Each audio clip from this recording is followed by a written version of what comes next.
From Eyewitness News, this is Newsmakers.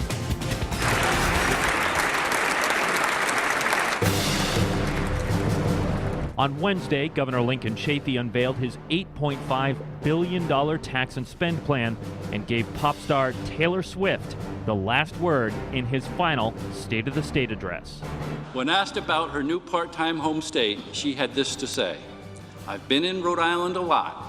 Man, Rhode Island's a good place. It's a really good place." Thank you. Taylor Swift may be happy to hear Chafee's proposed budget holds the line on taxes, but generates revenue in some untraditional ways, including going after state employees who haven't paid their taxes. Chafee's budget continues to put more money into K-12 public education and freezes tuition at the state's colleges and universities. It also includes a controversial payment to continue to pay back investors in the wake of the 38 Studios debacle. Now it's in the hands of the General Assembly.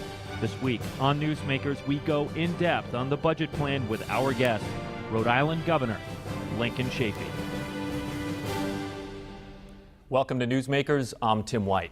Joining me on the program, WPRI.com reporter Ted Nesi. And of course, we welcome Governor Lincoln Chafee. It's really good to have you back on the program. Good morning. Pleasure to be with you again. Fresh, and we should point out, this is Thursday morning, yes. fresh off the State of the State speech on Wednesday. And this show is going to be primarily about your budget proposal. And before Ted and I get granular with that, as we tend to do, I'm wondering if there's one thing from your priorities that you really need or want the General Assembly to pass. What is it?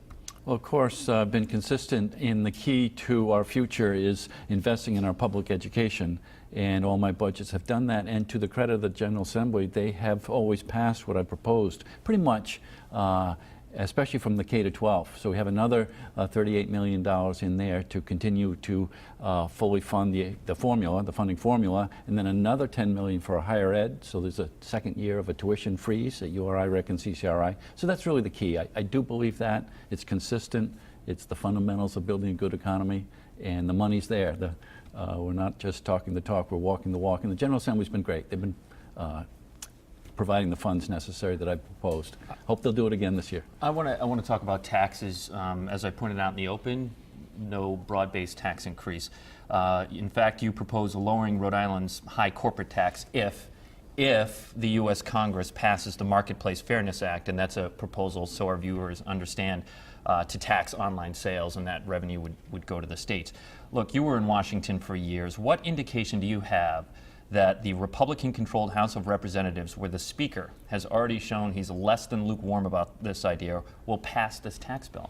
Well, the numbers that it passed the Senate last May, 69... A democratically controlled Senate. Yeah, but even those numbers, despite that, the numbers for the Democrats or Republicans, what are they, 55, 45? Democrats. Yeah.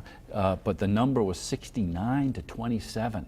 So a lot of Republicans supported this ability of the states to get our online sales tax. How many of your viewers out there are shopping online? Many, many. Mm-hmm. And we're not getting that revenue, losing that revenue. It's not fair to our Main Street and all our retailers around the state that are collecting that sales tax and losing business to online retailers that don't have to pay it. So it's a common sense thing. The House has, Speaker Boehner has talked about it, but that number, 69 in favor, 27 against, is huge. All right. That's a good indication. If we get a vote, it will pass. All the governors, Democrat, Republican, Tea Party, I think we're all in favor of it. Of course the governor's favorite, yeah. It brings revenue into the state. But lowering the corporate tax rate is obviously important to you. I was at the budget briefing yesterday. That was a big part of the presentation. You put it in your budget. You think it would make Rhode Island more competitive. If it's so important, then, Governor, why tie it to the hopes of what they do in Washington, D.C.? Why not just do it? Well, I have tried in two previous budgets. In two previous budgets, I've tried to lower the corporate tax. I always like to pay for any lowering of taxes, and the General Assembly didn't pursue my method of paying for it. Anytime you lower a tax, you have to find the revenue somewhere, and we phased out some of the job development funds that CVS in particular were taking advantage of, and the pushback there. The General Assembly didn't pass it. So I've been consistent. Again, for your viewers, this online revenue could be as high as $70 million that we're losing to these online retailers. So it's huge numbers. But if they don't pass it, you won't lower the corporate tax rate? I can. You got to pay for it. I've tried in previous budgets, and the General Assembly hasn't gone along with my proposal. So this has a great possibility to pass. 69 to 27 in the Senate. If it comes up in the House, if they bring it up, it's going to pass. The president's going to sign it. All of a sudden, the states are going to, in Rhode Island, it's going to have a huge amount of revenue. So let's prepare, because it can't happen quickly. The Senate all of a sudden passed it last May after a lot of urging from the National Government Association. So if it happens, we better be ready for it and not let that money just go into not making our state more competitive. That's the key. In your speech, you were critical of the Tea Party and Republicans who've advocated for big cuts to social programs, but it is true that your own budget looks to save about $43 million with cuts to hospital payments, nursing home payments, and the Katie Beckett Medicaid program, which are, of course, a huge part of the budget. I'm just wondering how you square your critique of the Tea Party and the GOP when you yourself have had to make cuts in that area because there's so much money there. Yes. How much of a deficit did I come into this budget with, though? 150. 150. So these are tough decisions. I wanted to put the money to education, infrastructure, and workforce development. You got to get some savings elsewhere. They're tough decisions. But I think we do have a good social safety net. I've been adamant about having that and investing in education to grow our economy, which ultimately is the best social safety net. So the Tea Party across the country, though, I think they're attacking some of these key programs that built our middle class, whether it's Head Start or whether it's Pell Grants. That's what made America great, growing a middle class, good, vibrant middle class. And now we see that disparity of wealth growing across the country. The wealthy are doing just fine, and the rest of the people are just struggling to make it. That's not America. You have a good, strong middle class. So that's my criticism of the Tea Party. These social programs work.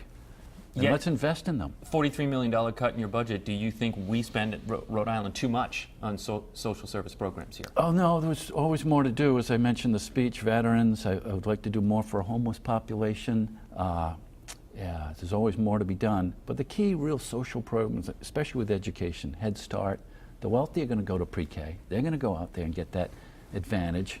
The wealthy are going to go to college.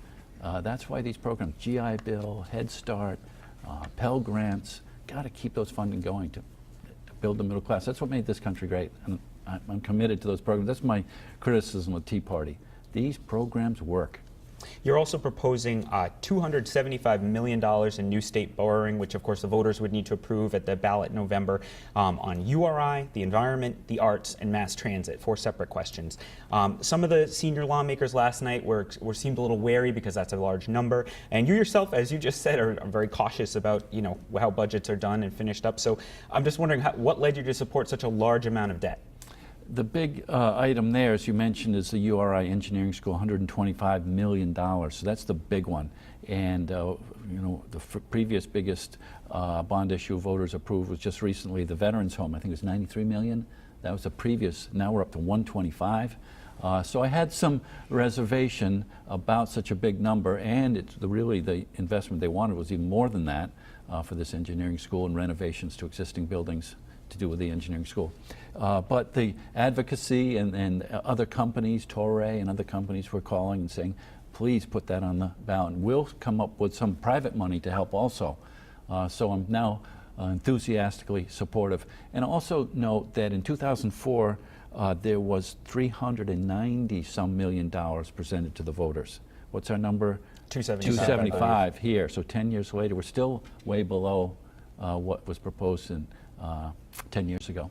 Your budget eliminates the new class for correctional officers, and Governor, I've interviewed you a couple times in the past about overtime there, and those state workers are really the biggest draw on overtime in the state.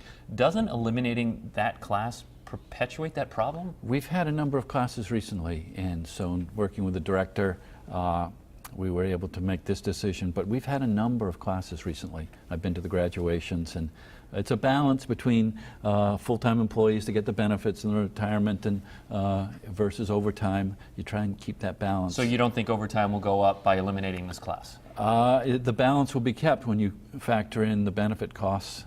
Yes, some will probably get more overtime, but we're not paying the health care and the pension costs and others. You have raised real concerns about overtime over at the Department of Corrections, and I think it was last year I did a story about because of an arbitrator's decision that anytime you say state of emergency, they automatically start collecting double time and a half, even if a correctional worker was on the job in the first place. You weren't squishy about this. You wanted that gone through contract negotiations. Did you successfully remove it? Well, the history of the strength of the Brotherhood of Corrections Officers is that back in the 70s, when it was essentially anarchy in the prisons, the union got very, very strong as a result. They were just being a tough job and difficult working conditions. And the union got very militant, if you will. And so in these decades since then, we've tried to roll back some of the gains they've gotten, especially on some of these weather advisories. And I'm not sure what the status is. I believe we're going into negotiations with them, and we'll be working on still a priority for you to remove that rule? Absolutely, because it's a big decision when we have to make these calls that you know what the weather's going to be like 12 hours away, and the overtime that's included. I think it's in everybody's best interest. Luckily, you haven't had to say that very much this year. So far, yes. Knock on wood. And we've had good luck in the past making the right call, whether we saving the overtime and taking a chance that people be able to get to work, or saying we're going to close state government, taking the overtime and letting DOT clear the roads. Your mayor roots always come out when we have a storm, it seems like. When you, a bigger picture budget question, Governor. When you came in, you told us on this show one of your biggest goals was to eliminate the structural budget deficit. And there's absolutely, deficit has gone down in your tenure, but it is still projected to be $331 million in 2018. Now that you've had a couple years of going through this, why is it so hard to eliminate the deficit? You'd said that was a priority for you. Well, my first budget really took a bigger bite out of the revenue, and that drew a lot of criticism, as you recall. And I really wanted in that first budget to make some inroads on out-year deficits. We're still working at it, and we finished FY13 with a $100 million surplus. We're in FY14. We're projecting about a $70 million surplus if we continue on this track. So we continue to chip at it. But the big thing is with Massachusetts casinos coming, even the work we've done will be for naught if we don't prepare marketplace fairness. I'm proposing, if that passes, reserve some money. We are going to lose revenue when Massachusetts casinos get up and running, whenever they do, and we just have to prepare for it. There go our deficits again after all that work, chipping away at them. And also getting the economy back. That's really the answer. So our revenues and expenditures are better matched, and hopefully exceeding just with natural inflation of and bringing in more income tax dollars, more sales tax dollars. Economic growth. Yes, and then continue to manage our expenses, which we've been good at, coming in with no supplementals last year and very close this year. Corrections we kept on budget, always a tough one we talked about earlier. Governor, we're up against a break right now, so I just want to ask you one more question. Part of your budget proposes going after state workers who haven't paid their taxes by garnishing their wages, if I remember correct. How big a problem is this? I mean, how did it get on your radar screen at all? We're very lucky in the state of Rhode Island. We have many great directors, but one of our real stars is Dave Sullivan, who's here and oversees our taxation. He's our tax collector, and he just finds these different areas where we can go after different people and close loopholes, and this is one he came up with. He's terrific. Are a lot of state workers not paying their taxes? I mean, give us a scope of the problem here. Why would you put it in your budget? Yeah, I don't know how we can't get after them, but now we're just strengthening that ability to pursue our own people, and so that's what we want to do. Dave Sullivan's terrific, and we're going to go after every dollar we possibly can that's owed to us. Okay, our guest this week on Newsmakers is Governor Lincoln Chafee. When we come back, two big topics: pensions in 38 studios. You'll want to stick around. Stay with us. You're watching Newsmakers.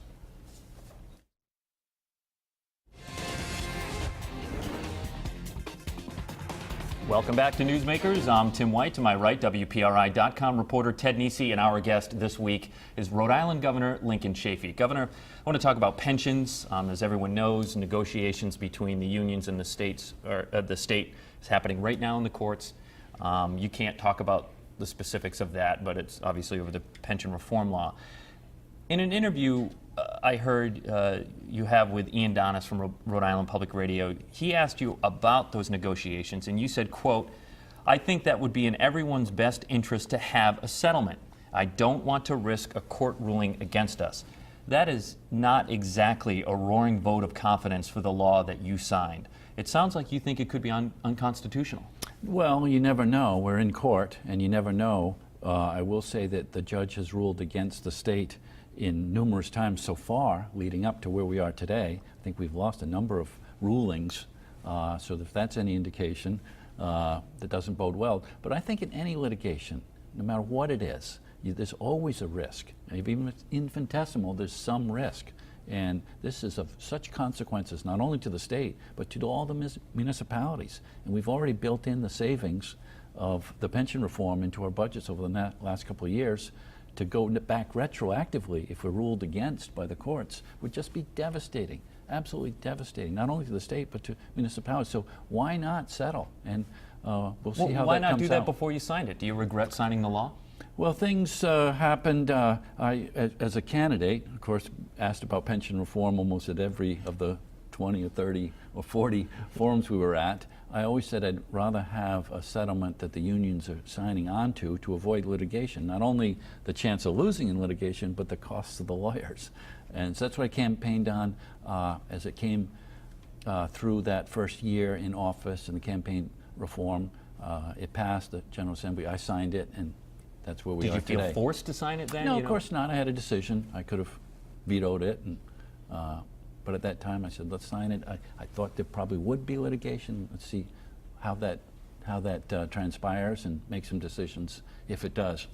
Some of the reporters were surprised there's no money in your budget in case there's a settlement. Is there a risk that a big hole could open up if you reach a deal with them in the next few months and suddenly the Assembly, will have to find, I don't know how much, some amount of money? No, it won't be till the fiscal year 16 budget that will, if there is a settlement and the General Assembly approves that settlement, will affect the 16 budget. So it won't affect this budget I proposed yesterday. I want to play something because for you. The Retirement Board does, I believe it's 18 months in advance, sets the rates so that states and municipalities can have budgets. So changes would take effect further out. Yes. Okay, 38 studios. And everybody's anxious to see that number. Yes.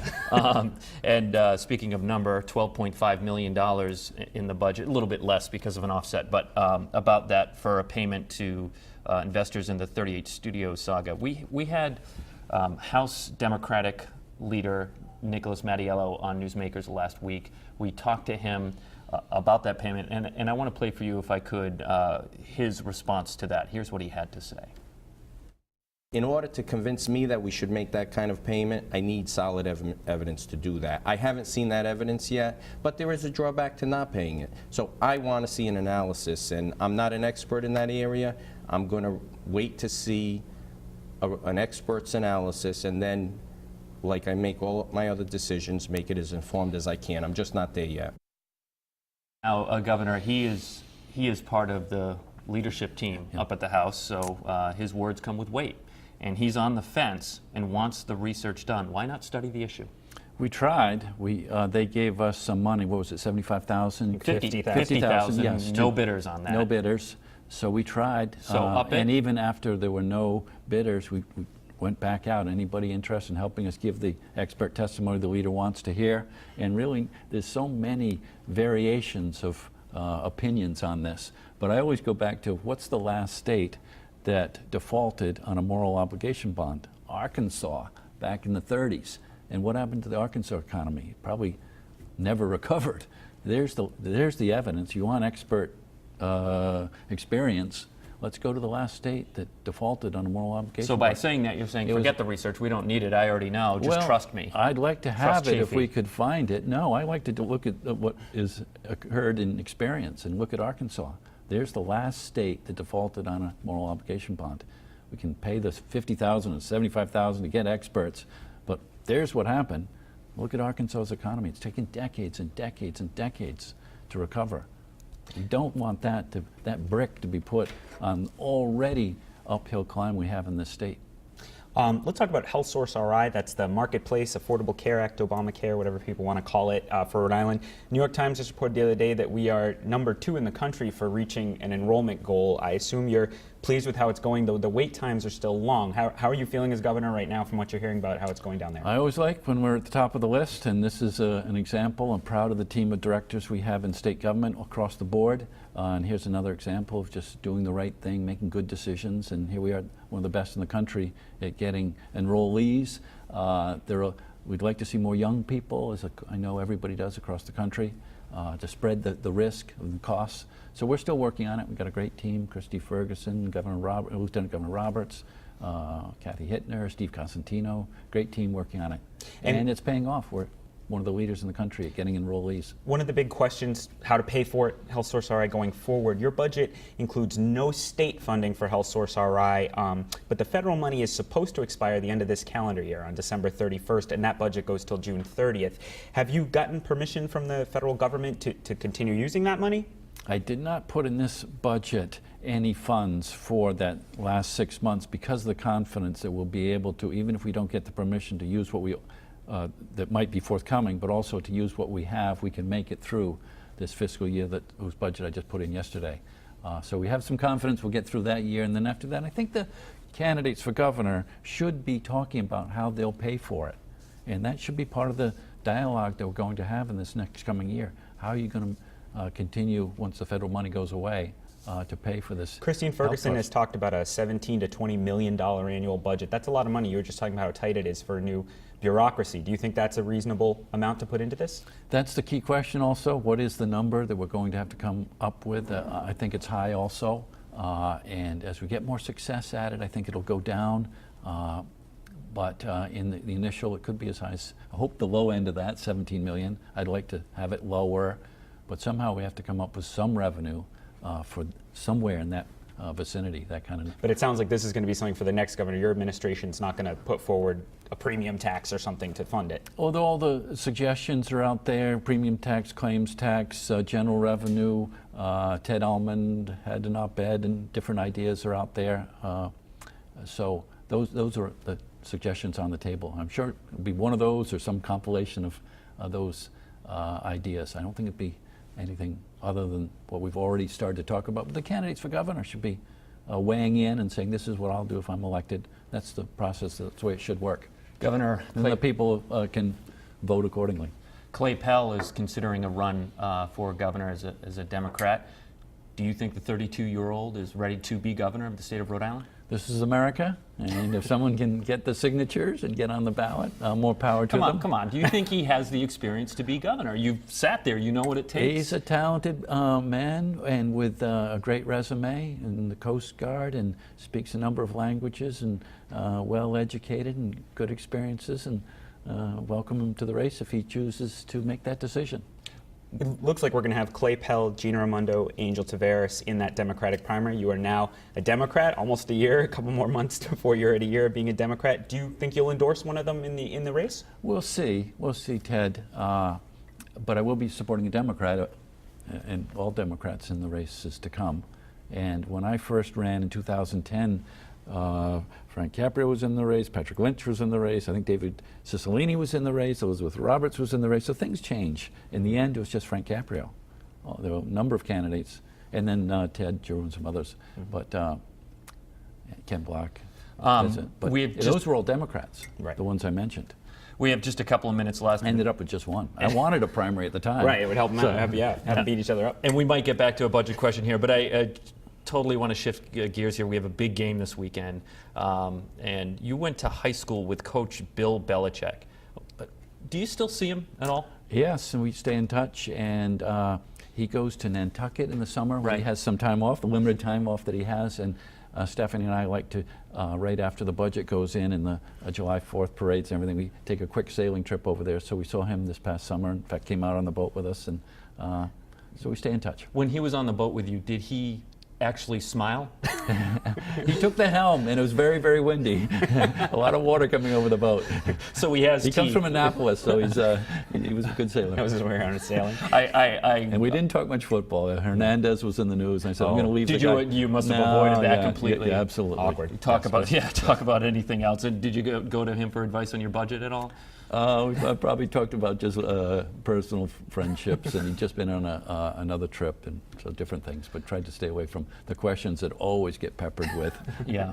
All right, with less than 30 seconds left, another celebrity you want to tax, William Shatner, right? Priceline in your budget is, talk about that briefly, why you want to do that, explain it.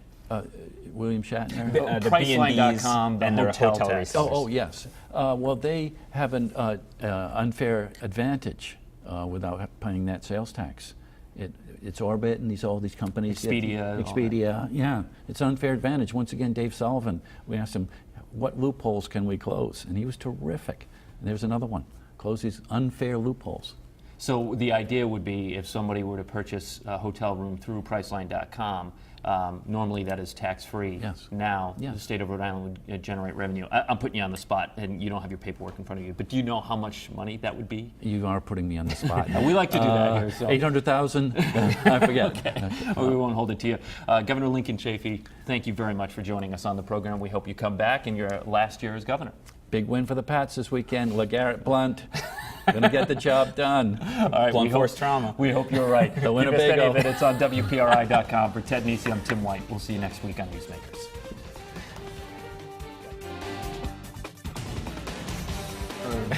I mean, He's such a